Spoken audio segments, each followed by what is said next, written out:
राजा ने पहचान लिया कि वर्धमान के मित्र हैं। उनने कहा कि वर्धमान ऊपर हैं।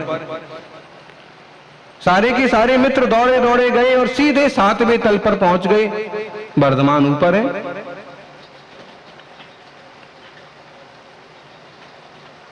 जब ऊपर पहुंच गए तो देखा कि वहां महारानी त्रिशला सहज शांत मुद्रा में ईश चिंतन करती हुई बैठी हैं।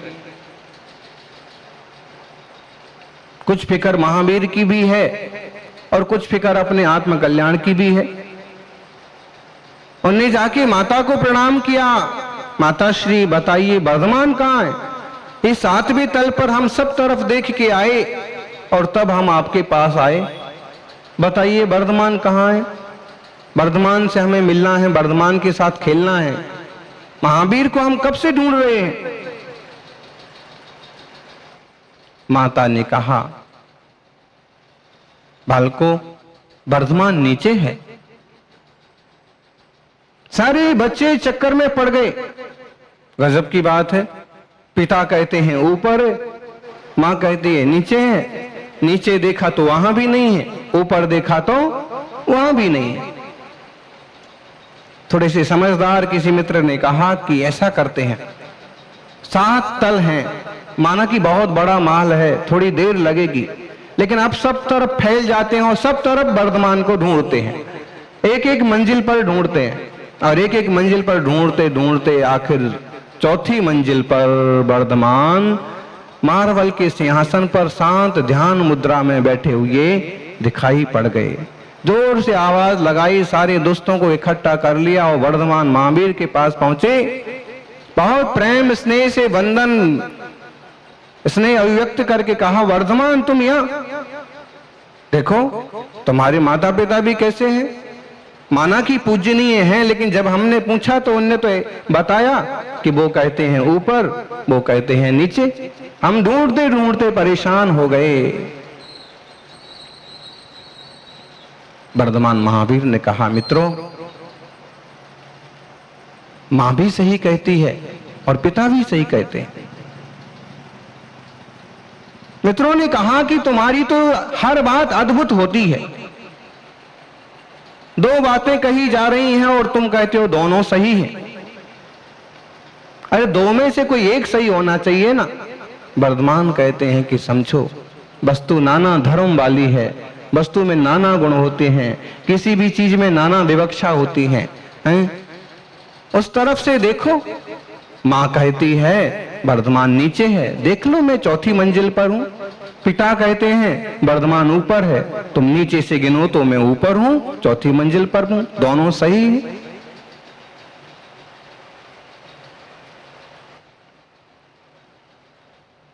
कल मदन जी का परिवार आया। छोटे छोटे 2 बच्चे दादी जी ने अपनी गोद में ले रखे। अब बताओ वो दादी है कि नानी है?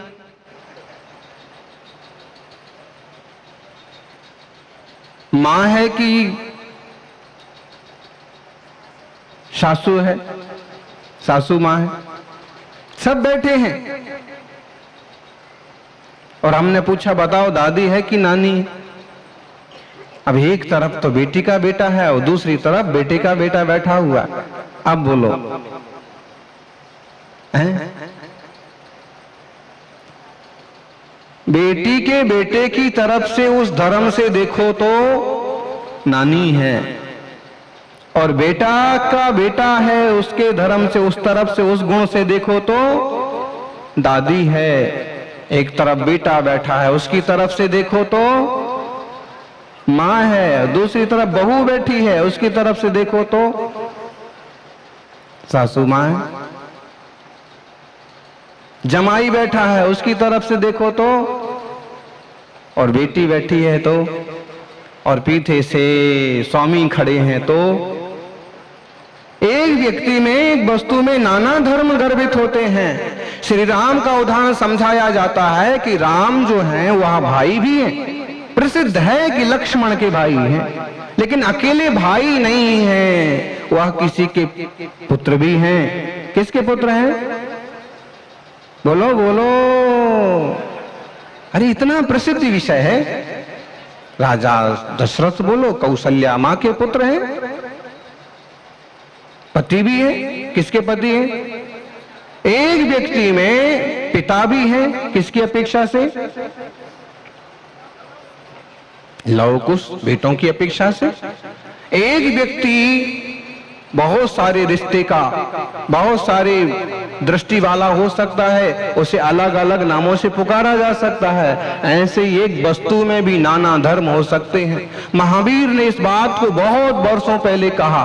कहते हैं पहले पहल उपदेश में उन्होंने कुछ यही महत्वपूर्ण बातें कही: सत्य, अहिंसा, ब्रह्मचर्य, अपरिग्रहवाद, अनेकांतवाद।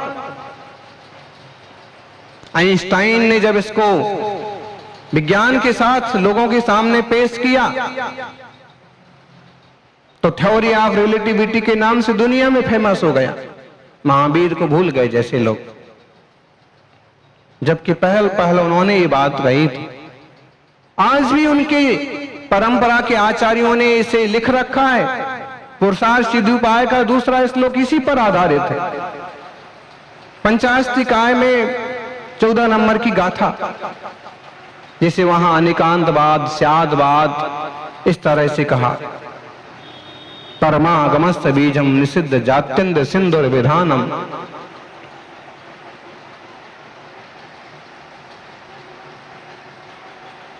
सकल नए विलसतानाम विरोध मथनम नमाम में नेकांतम। मैं अनेकांत को नमस्कार करता हूं।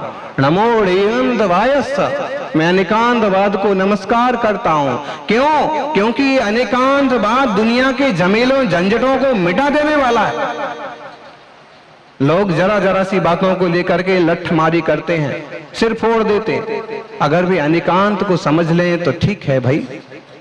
भगवान महावीर स्वामी वीतराग मुद्रा वाले भी हैं, लेकिन भी जब राजकुमार थे, राजा थे, तो वो वस्त्र आदि मुकुट वगैरह पहनते थे, इसलिए वो मुद्रा भी एक अपेक्षा से है।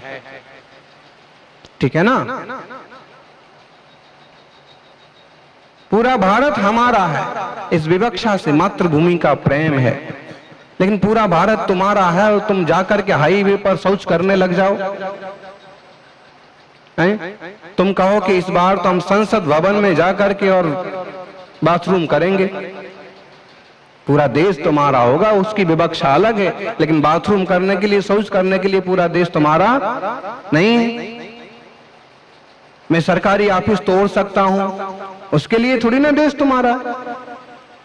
विवक्षा समझो, अपनत्व है, मातृभूमि है, इसलिए ऐसे ही धर्मों के संबंध में समझो। बहुत अकड़ते हैं लोग, हमारा धर्म महान, हम महान। अगर समझा जाए ठीक से तो विवक्षा से दोनों भी अपने आप में ठीक है। एक जगह मूर्ति की मान्यता है कि भगवान की मूर्ति होना चाहिए और हम मूर्ति की पूजा करते हैं। दूसरी तरफ मूर्ति को पूरी तरह से मना किया, बुत परस्त लोगों को काफिर कह दिया। मूर्ति नहीं होना, यानी मूर्ति नहीं होना, ये बात भी ठीक है। जब परमात्मा सशरीर दशा में थे, अरहंत अवस्था में थे, तब वो शरीर वाले थे, केवल ज्ञानी अरहंत थे। सो मूर्ति दशा में पूज लो, और जब सिद्ध हो गए तो अमूर्तिक शुद्ध चैतन्य तत्व मात्र रह गए। इसलिए अब वह अमूर्तिक है, कोई तकलीफ नहीं है। लेकिन ये अनेकांतवाद, ये महान सिद्धांत दुनिया तक ठीक से पहुंचे कैसे और दुनिया समझे कैसे?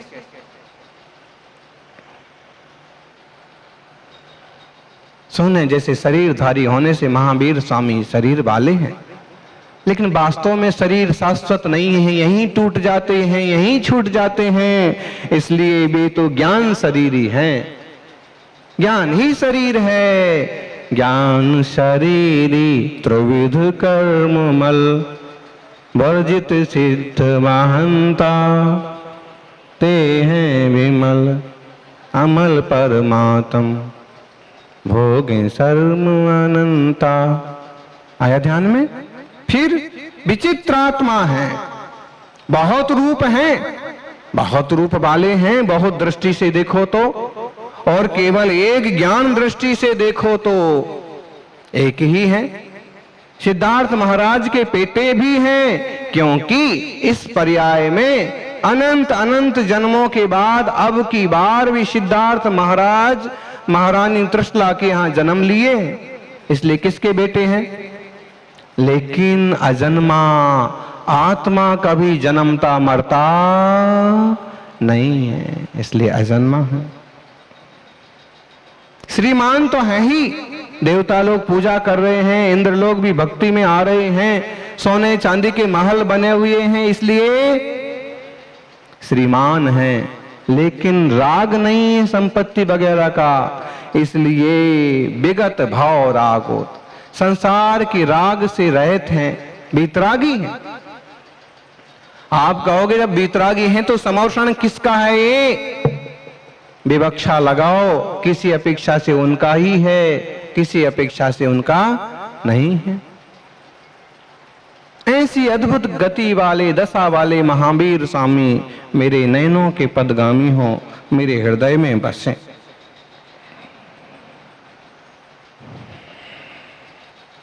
आत्मार्थियों, फूल खिलने से नहीं महकने से महान होता है। अकेला खिल जाए तो खिलते तो बहुत हैं, गंध ना हो तो किस काम का। फूल खिलने से नहीं महकने से महान होता है। सोना चमकने से नहीं अपनी मृदुता से महान होता है। चमकती ज्यादा चमकदार चीजें आज और भी आ गई। देखो चक्रवर्ती जी का कुबेर का मुकुट कैसा चमक रहा है, लेकिन बाजार में जाओ तो कोई इसको अभी 50 रुपए भी ना खरीदेगा। क्यों? सोना थोड़ी ना है, चमक सोने से ज्यादा रहा। तो सोना केवल चमकने से नहीं, चमक तो और कोई भी सकता, उसकी मृदुता, उसकी कसौटी से सोने की। तो फूल खिलने से नहीं महकने से महान होता है। सोना चमकने से नहीं मृदुता से महान होता है। मेघ पानी भर लेने से नहीं बरसने से महान होता है। और इंसान जन्म से नहीं कर्म से महान होता है। पहला ही शब्द कहता है ज्ञानी अच्छा बोलो, कम बोलो, काम का बोलो। बहुत अच्छा बोलने वालों की कीमत होती है, लेकिन बहुत अच्छा बोलने वालों की बजाय बहुत अच्छा जीने वालों की कीमत उससे भी ज्यादा होती है। तमें कौन छो? हम अच्छा बोलें भी, अच्छा जिए भी। तो जिनकी वचन रूपी गंगा विविध कल्लोलों से भरी है, तरंगें उठती रहती हैं, इसलिए हमेशा साफ है, स्वच्छ है। रुका हुआ पानी सड़ जाएगा, तरंगें आती रहेंगी तो पीने लायक बना रहेगा, विमल है। बृहद ज्ञानम वो भी बहुत सारा जल है जो आज भी जीवों को स्नान कराता है। भव्य रूपी हंस आज भी जिसमें स्नान करते हैं। ऐसी जिनवाणी रूपी गंगा जिनकी बहती है, उन वर्धमान स्वामी वे हमारे हृदय में आके विराजमान हो। शब्दों की वचनों की बड़ी कीमत होती है। बातन हाथी पाइए, बातन हाथी पाओ। बातों के बल पर आप हाथी भी पा सकते हैं, और बातों के बल पर हाथी के पांव के नीचे दबना भी पड़ सकता है, मरना पड़ सकता है। शब्दों का प्रयोग करना आना चाहिए। आप कैसे बोलते हैं, शब्द वही रहते हैं, उपयोग करने के तरीके के कारण से आप मान और अपमान पाते हैं। आपकी कीमत बढ़ती है, कीमत घटती है। कई लोगों को होती है गुस्सा में बोलने की आदत, कठोर बोलने की आदत। क्या होता है इससे? कि इज्जत घट गई होती, कि रुतबा घट गया होता। जो गुस्से में कहा कभी वही प्रेम से कहा होता, क्या फर्क पड़ता? लेकिन बोलने का तरीका भी आना चाहिए। भगवान महावीर स्वामी कहते हैं कम बोलो, काम का बोलो। हित मित प्रिय बाक, हित मित प्रिय वचन बोलो। महावीर स्वामी की वाणी पाप ताप संताप विनाशनी है। गंगा पापम लोक नीति है, गंगा पापम शशि तापम दैन्यम कल्प तरुस तथा पापम तापम च दैन्यम च हरति साधु संगमा। हरति वीर संगमा। गंगा पाप को हरण करती है, चंद्रमा शशि ताप को हरण करता है, कल्प वृक्ष जो है वह दीनता को हरण कर लेता है। लेकिन साधुओं की संगति, भगवान महावीर की वाणी की संगति पाप ताप संताप को हर लेते हैं। पाप ताप संताप हारणी वाणी थी कल्याणी।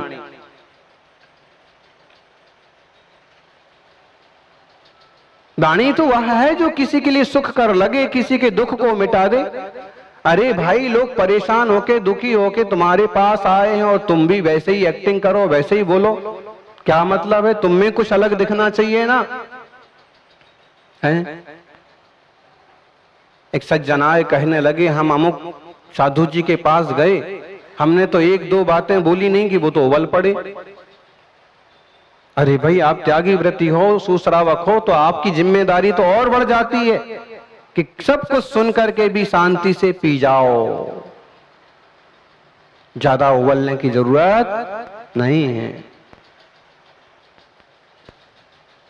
स्वाध्याय परमम तपा न भी अच्छी न भी हो ही दी सज्जाय समम परम तबो कम्मम।